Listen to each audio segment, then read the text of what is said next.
Welcome back from lunch, everybody. Hope you had a good time. Got a couple of quick announcements before we start. If you haven't already, please mute your cell phone so that everybody else doesn't have to listen while you scramble to get it muted. If you haven't been down to the business hall, you'll want to check that out on level 2 down in the ballrooms. Go visit the vendors and let them know that you appreciate their sponsorship. Also tonight, the Pony Awards are going to be in Lagoon JKL at 6:30. If you don't know where that's at, find any of the guys with the blue t-shirts running around. The conference associates can do a great job of helping you find your way. Right now, you are in South Seas CDF. The next talk we have is all the 4G modules could be hacked. And our speakers are Shupeng and Huang. Okay. Yeah. Okay, this talk is all the 4G modules could be hacked. Here's our team, and we are from the Baidu Security Lab. I'm Shupeng. I'm Huang Zheng. Okay, let me introduce the agenda of today's talk first. First of all, we will introduce the fundamentals of the 4G modules. Secondly, we will introduce the new attack surface of the 4G module. And thirdly, we discuss what needed to be done in order to carry out a successful attack. For example, obtain the firmware or get a root shell and some. And fourth, we will talk about various ways to discover the vulnerabilities. And last, we will provide some better defense practice based on our experience. Okay. This picture showing more than 50 various 4G modules and the devices we have studied. The two row about some 4G routing devices and some vehicle 5G devices. Yes, many vulnerabilities of the 4G module we mentioned today also exist on 5G. In the middle, there are some car T-boxes and some portable Wi-Fi devices. Down the bottom, there are all kinds of brand of 4G module, about 30 kinds. Most of them are PCI interface and LCC packages. What we have found several general vulnerabilities with different basebands and some risk in several V2X 5G modules and RCE in more than 5 cars types and various and vulnerability in all parts of 4G module.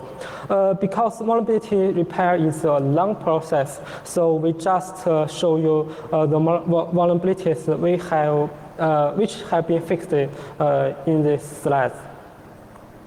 Okay, why do we do this study? First of all, we found that not many people have done relevant research in this direction before, and no one is aware of the security problem and the wide impact of the 4G module. So we want to shed a light on multi-direction of security research. For example, cars now have the networking functions, but it seems that no one has attacked the T-box or called TCU. There are also security issues with the baseband. Baseband security is really important. Researchers usually talk about the baseband security of Qualcomm and Samsung. In fact, there are many other baseband chips, such as Intel, Huawei, ZTE, MTK, Marvell, U-Block, and so on. And compared with the mobile phones, it's easier to analyze through the 4G module. So we will also introduce some new and effective attack surface and method. In short, the goal of the slide is not only to introduce some special vulnerability of the 4G module, but also to provide you with some new ideas and methods for a successful attack. We can see the 4G module everywhere. IoT devices could connect to the internet through the 4G module. For example, we can control our car remotely by the app. It seems the communication system of the car is online all the time. Maybe some process is established and maintains a long-running TCP connection. There are other devices such like 4G Wi-Fi, 4G router, ticket vending machine, our laptop, and some industrial devices, even the slot machines in Las Vegas. There are mainly three interfaces. In fact, the internal structure is the same. We will see later. On the left is a circuit about the structure of the vending machine. We can see a module with mini PCIe interface plugged in on the right. This is actually ARM process motherboard running Linux or Android system. On the right is the Tesla Model 3's 4G module, which implements navigation, mobile, remote control system, upgrade, and other functions. The module is attached directly to the motherboard. In this slide, on the left is an industrial 4G router. We can see that there is a mini PCIe interface module on the motherboard. In fact, it's a common router as a slot to implement the function of internet access. The device on the right is a bit special. It's a portable Wi-Fi device, but it doesn't have a separate 4G module. It uses ZT-CX chipset. In fact, it's also a 4G module. A chip in the module is attached to the PCB board, which implements networking, driving Wi-Fi, running LTP service, and other functions. There are many other devices designed in this way, such as some low-cost 4G router. Okay, let's look at the structure of the 4G module. In fact, the 4G module is a complete computer system. The ARM CPU and baseband system are integrated in the main control chip. They all use the NAND flash, which has a large storage space and low cost. And there are other chips such as power management, radio frequency chips, and so on. Let's look at the software. Most of the 4G modules are embedded Linux system and a few RTOS system. This is a picture of the internal structure of the Qualcomm EC20 module with the top shade removed. The memory chip is NAND flash plus DRAM memory, which is integrated into a chip. By looking at the module, the flash is BJ162 pin. If we want to read or modify the data inside, we need to buy a corresponding chip socket. So how do these modules work and how should they be used? We can see that the upper left corner is the LCC module of founder technology. We built a minimal system for it, including power supply, SIM card, USB interface. Yes, all devices communicate with the 4G module using USB cable. First, we need to install the corresponding drivers in the operating system. When the module is plugged in, the operating system loads the corresponding driver according to the VID, PID, and the interface number. Then the system generates a network card and gets the corresponding IP address. Then access the internet. Then the 4G module usually supports multiple connection modes, and each mode has a different kernel module or drivers. For example, the upper part of the slide shows the PPP and the RMNT modes. When the dialing is successful, the device will get IP address from the operator, just like the IoT device directly gets a public IP address. Here, the 1.0 network segment is also considered a public network address. Another way, for example, in RNDS or ECM mode, the 4G module usually has two network cards. One dials first to get the public IP address from operator, and another network card is connected to the IoT device using 1.0 network segment. It looks like the 4G module becomes a router, and the IoT device access the internet through its router. The second part is about this kind of sense. Here I mark the RNDIS and the ESM modes because these two modes don't require additional drivers, particularly convenient to us. So now most of the 4G modules are using this. Most of the 4G modules are using this mode. The T-box in the car is this way. So you'll see the security of the 4G module has turned into the security of the Linux system encoded in the network. Okay, let's introduce some new attack surface. As we said earlier, that most of the 4G modules were embedded in the system. So where is the operating system? Many reasons, such as supporting 2, 3, 4G, which requires computing resource, and for example, automobile manufacturers often need to run their own programs and in T-box to achieve remote control and other functions, which requires a module with secondary development. Now let's analyze the attack surface of 4G module. As we said just now, all the current 4G modules have a complete Linux operating system. At the same time, we found that most modules now use RNDIS or ESM networking mode. It means that the module will be assigned a separate IP address. This provides a chance of attack.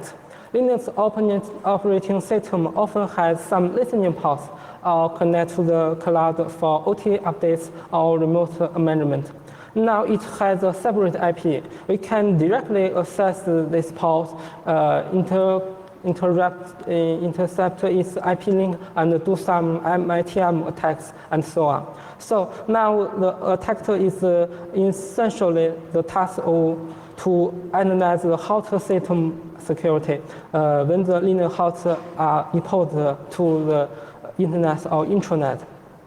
But wait, it seems that we can't access this separate IP unless in the same LAN, such as Wi-Fi hotspot. So let's talk about some extended attack surface. A 4G module is a wireless cellular device connected to the operator's network. But some operators, due to configuration errors, don't have network isolation. So client can access the IP of other device. And all these 4G modules support 2G GSM mode.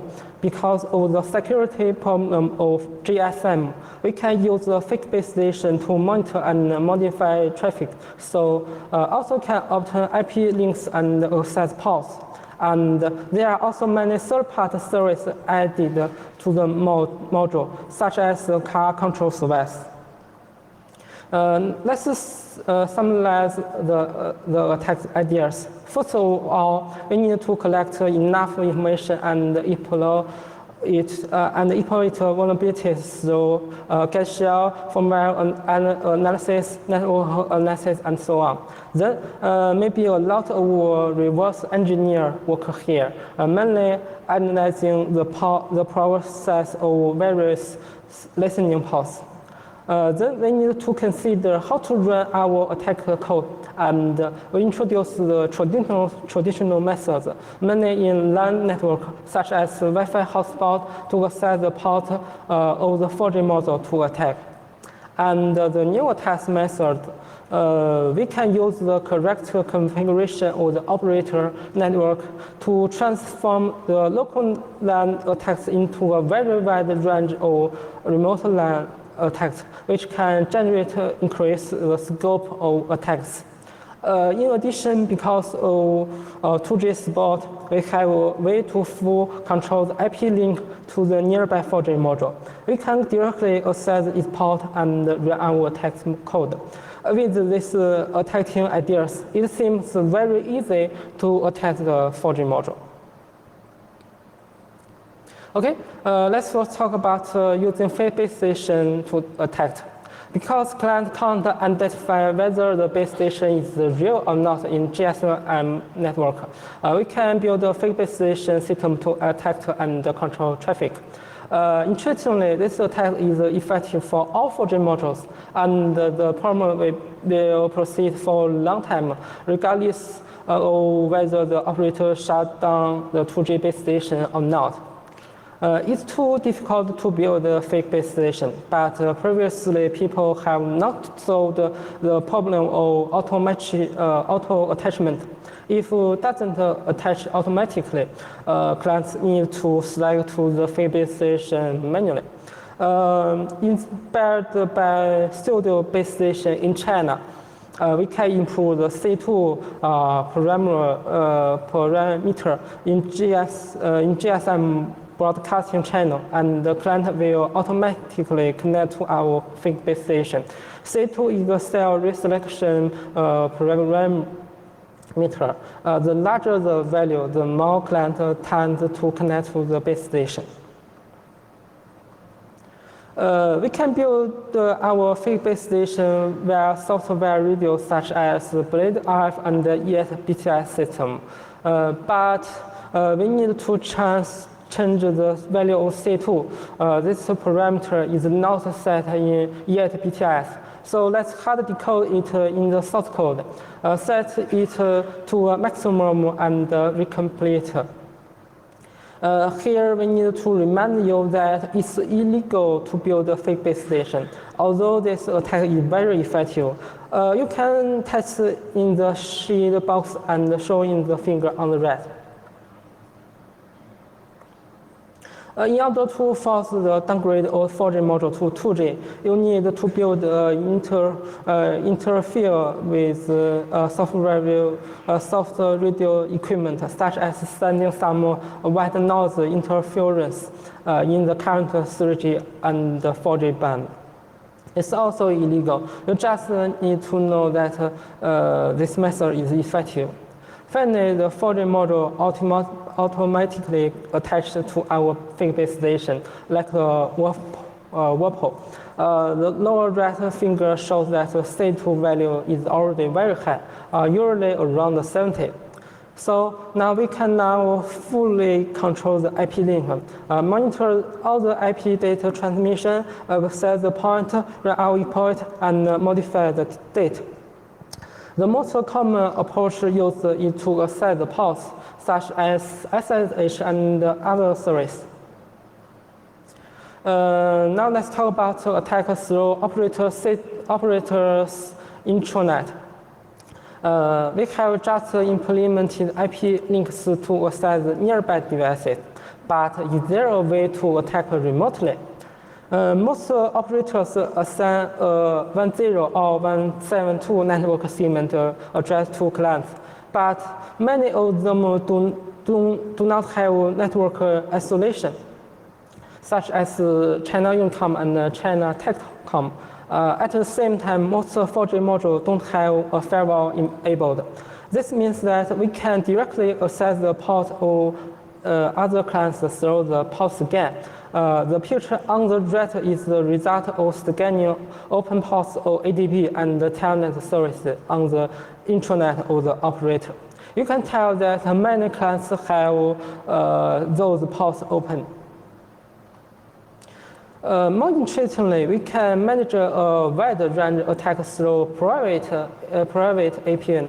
Private APN is a technology that clients connect to their intranet server directly through operators' terminal, just like the VPN connection. Clients and server communication with each other through 10 LAN segments. Special SIM card and APN access points are required.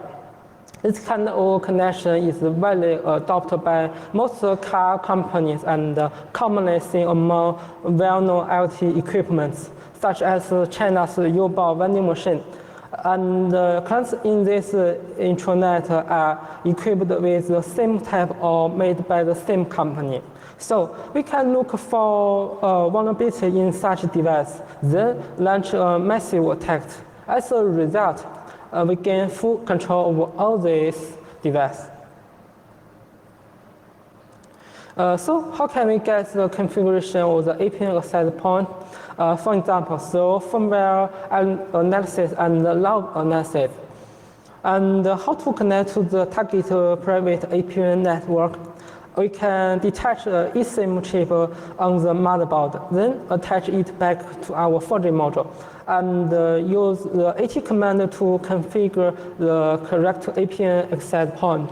So now we can connect to the manufacturer's private APN network and start the port scan and hack. I just introduced some new attack surface. Let's implement the attach preparation work. To get ready for a successful attack, you need to complete at least one of the following: get the firmware, get the shell, and obtain network traffic. In general, getting the shell is the most initial, and after getting the shell, it's easy to get firmware and the network data. But sometimes it's not always possible to get the shell. Let's take a closer look at how to achieve it. First, I will introduce several methods for obtaining firmware. If this method don't work, there is the ultimate method, NAD flash dump. We can get the firmware by downloading the firmware update program from the official website and unpacking it. The finger shows the firmware update program on a well-known 4G Wi-Fi device. We easily get the Linux system partition inside by unpacking the exe file with binvoc.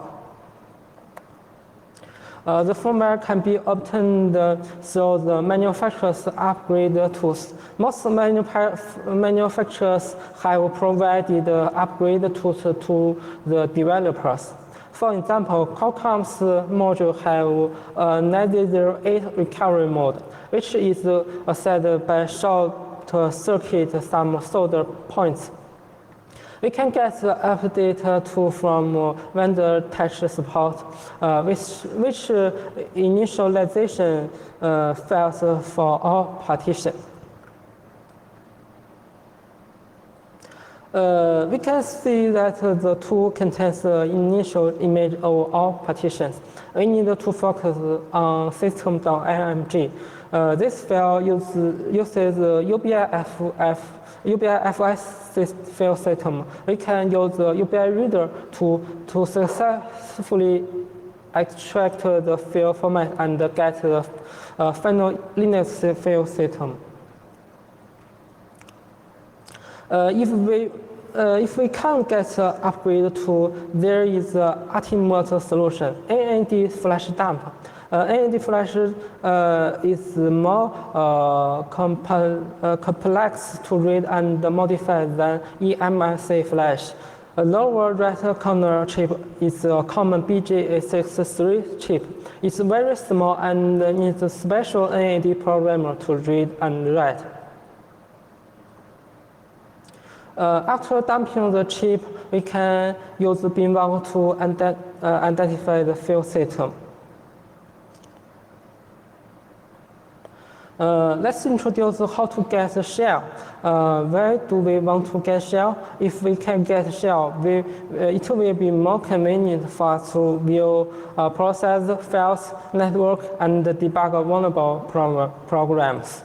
It's very intriguing that many 4G modules use the common password, OE Linux 123, and sometimes the password may not be required. In addition to serial port, you can also use some remote management tools such as ADB, Telnet, SSH, and so on. This service can be obtained by port scanning. Other methods, such as getting a shell from AT command, after the module is connected, the USB interface will be virtualized with several serial ports, such as DV, TTY, USB 0, so which AT command can be sent. According to the manual, we can send AT command to open the ADB service, or some module could execute system command through sending AT command. If none of this work, we still have the ultimate way to modify NAD flash. Add a telnet processor to the startup script and reattach the NAD flash back. Let's look at how to get network traffic. We can build a 4G base station system. Why is the 4G base station? Because it's used for research. Compared with 2G base station, building the 4G will be more stable, convenient, and fast. As you can see in the figure on the right, our client automatically connects to the 4G base station and gets the IP address. We can use Wireshark to monitor the traffic. We use the SRS LT 4G base station system in this method, which is much more convenient installation than OAI. Finally, we need to write a SIM card. We need to buy a writable SIM card and a reader. Note that these SIM cards are only used for security testing, not for other illegal things. We need to write the correct IMSI, KI, and OP to the SIM card to ensure that these parameters are the same as those in the SRS LTE. Finally, we start our 4G base station, and it works perfectly. In fact, no matter whether it's a 2G base station or 4G base station, it contains a large number of configuration items. Time relations in this talk will only explain the most important to you. Now let's have a recap. What information can we get from this preparation? Most likely, the shell will be captured. Then the firmware system and the network traffic will certainly be captured. These are essential for the follow-up vulnerability menu. Okay.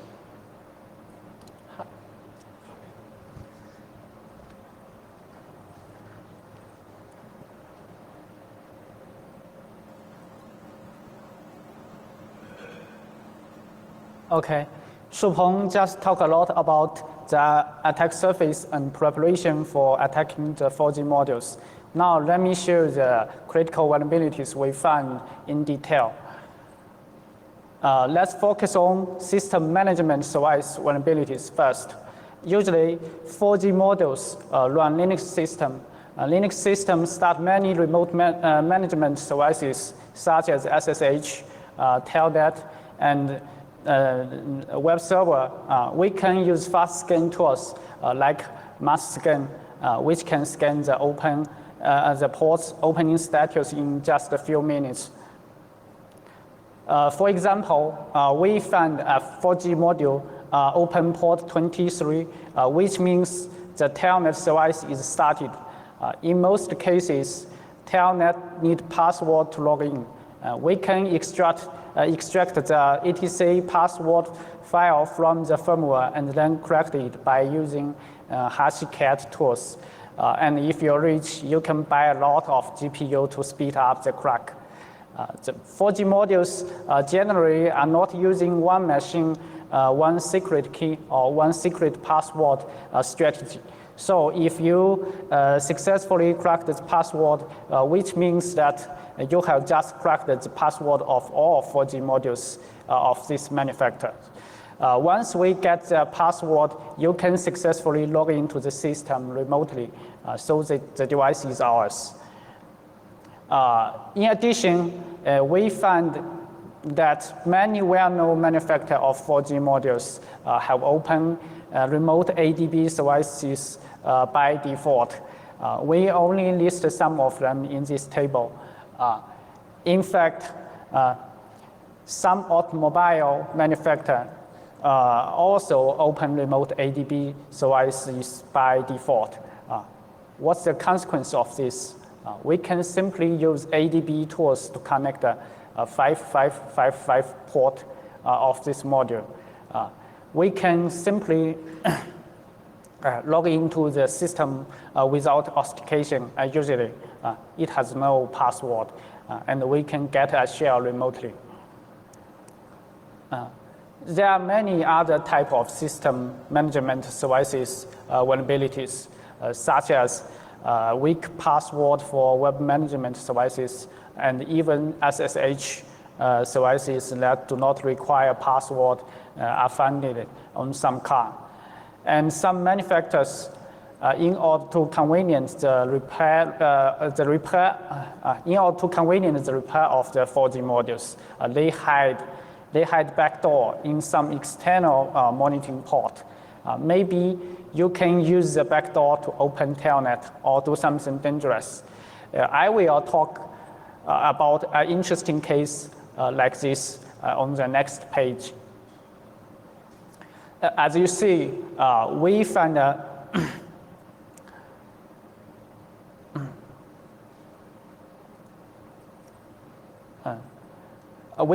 this vulnerability 6 months ago. We reported it to manufacturers, and the manufacturer has fixed it already.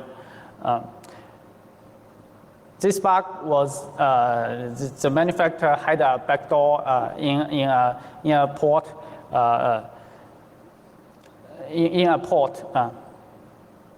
Sorry, this lost a PPT.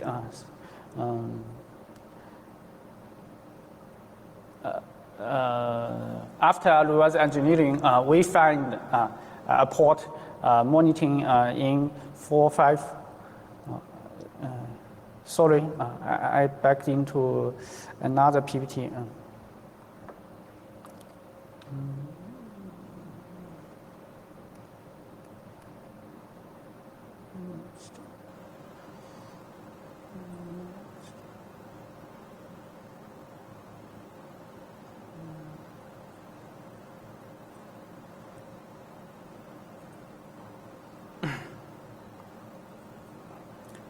OK。需要我干什么？不需要，不需要。Nowadays, we find many cars has apps. The app can issue, open its window or open its engine remotely, or unlock the car from the mobile phone app.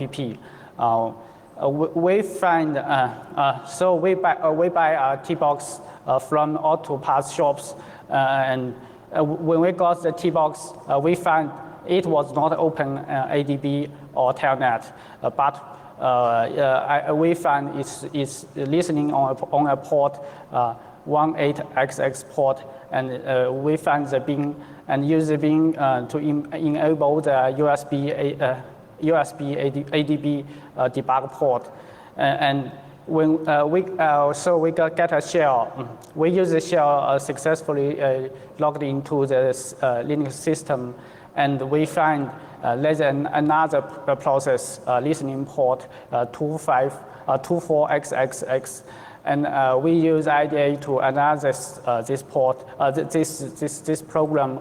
We find telnet related functions.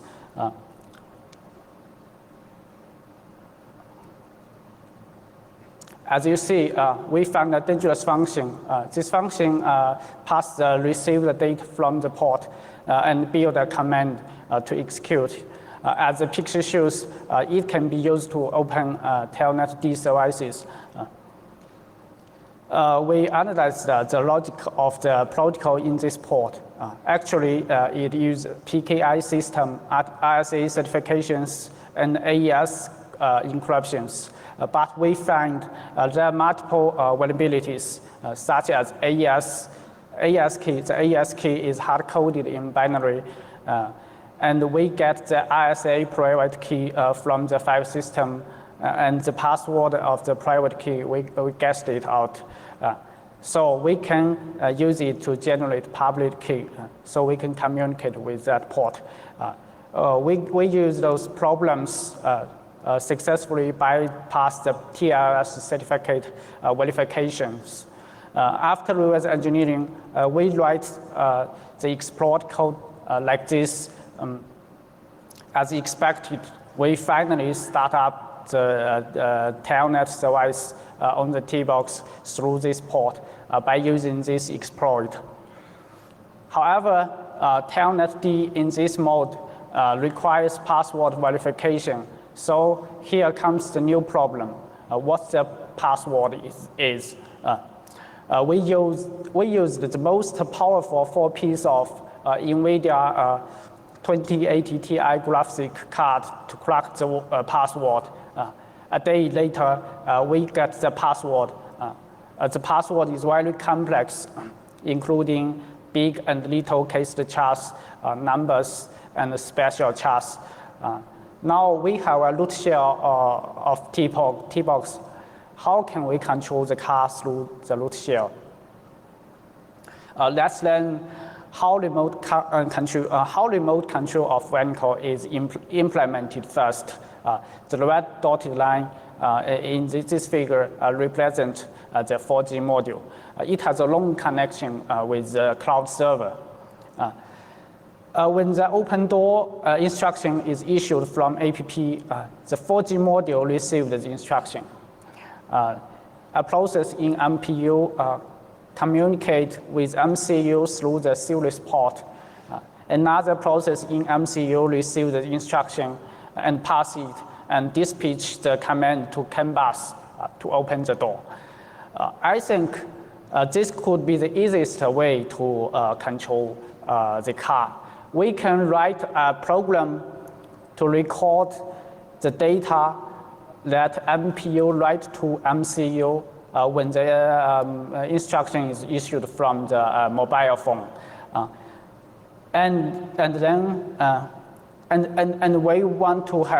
when we want to hack another car, the step is to use our exploit to attack that port.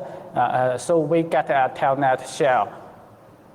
And get the shell, and then we execute the program to replay the data we recorded before the door will open. So the most important question is how to run our attack code or how to access that port. Do you remember the attack method that Shupeng mentioned before? Through a fake base station or operator intranet or Wi-Fi hotspot, you can access the port and run the exploit without touching the car. If the car manufacturers use the private APN network without isolation, everything will become simple or terrible. In the right picture, we entered the private APN network of the T-box. We scanned the port 24XXX and find that there are many devices will open this port. So we can attack many devices at the same time. Maybe we can use this ranged attack method to build a zombie class team, just like the things in Fast Fusion 8. Next, let's talk about the vulnerability in FOTA. FOTA is a way to upgrade a firmware. We find some 4G modules frequently check whether the current version is the latest. Some devices check update when they start up, and some are every 40 minutes. In this case, after reverse engineering, we find that he logged into a FTP server to check for new firmware versions. Because the FTP username and password is hard-coded, we can get it. So we can log into the FTP server successfully, use that username and password. After logging, we find many versions of the 4G devices, the firmware of all devices. But this is not the crazy thing. We find that this FTP account has writable privilege. And another good news, the 4G module did not verify the firmware file in the FTP. So we can upload firmware with backdoor to the FTP server, and the 4G modules, everywhere the 4G modules will download the new firmware automatically and upgrade to it. So this means we can hack all 4G modules of this manufacturer in just 1 day. That's terrible. We have just talked about some problems on FOTA server side. Let's look at the vulnerability of FOTA client side. We find that some 4G module listen to some port for FOTA. For example, in this case, we find the 4G module listen to 54XXX port and use it to receive the upgrade command. This port was originally used for inter-process communication, but it was incorrectly bounded to a public, not local host. So we can send the data to the port remotely. After correct the data exchange protocol of this port and reverse engineering the structure of the upgrade firmware file, as you can see, the structure is very complex. It costs us a long time. Now, but we finally work out it. Now we can make a new firmware with backdoor and force the 4G modules to update it. So we hacked it. And almost every 4G module has its own AT command passing process. And some manufacturers implement some custom capabilities. For example, only the factory engineers know some hidden AT command. If we can find them out, maybe we can open the ADB device through the hidden instructions. We mentioned it before. In another case, AT command injection vulnerability is also a lot. For example, the following picture is an introduction for adding root in development document.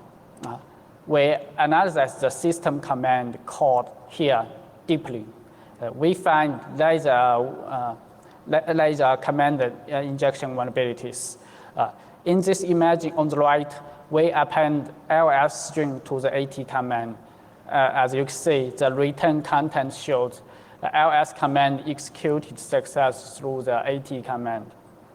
That proves there is a command injection vulnerability in AT command passing. In general, the AT command can be only executed on USB serialized port, but some 4G modules support use of SMS to execute AT command. It's usually used for remote control. If we can find an AT command injection vulnerability in this scenario, we can exploit the bug remotely by sending an attack message to it. In fact, we did find such problem in some 4G modules. This is a 4G module that can support use SMS to execute AT command. In this case, we find it requires a password in the content to verify. If the password is right, it will execute the AT command in SMS.